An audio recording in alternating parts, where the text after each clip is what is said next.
ол сиыр сүтінен жасалған алтық тағам құрттың жасалу технологиясын бірге тамашалайық. Олай болса, кеттік! Ол үшін біз сиырдан сүт алуымыз керекпіз.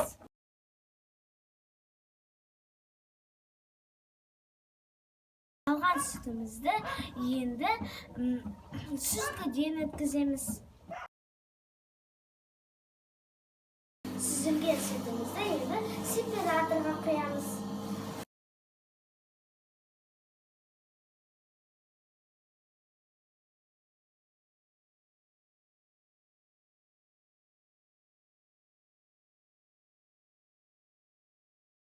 Енді сепараторымыздан қаймағы мен сүтті бөліп кетті. Енді сол сүтті алып пісірген сүтті ұйытамыз. Айранымыз да енді сол айранды ысытып дорбаға құямыз. Дорбадан сары сулары аққан соң мынадай міне осындай қаттық пайда болады. Оны аламыз да тұздаймыз. Енді оны араластырамыз.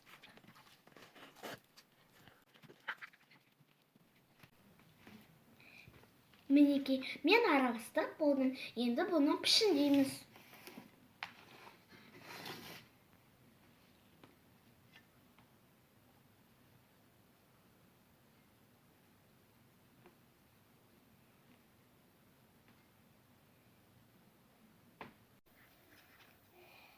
Мінекей, дайын болды. Осындай дәруменге тола құртты ұзақ уақыт бойы сақтауға болады.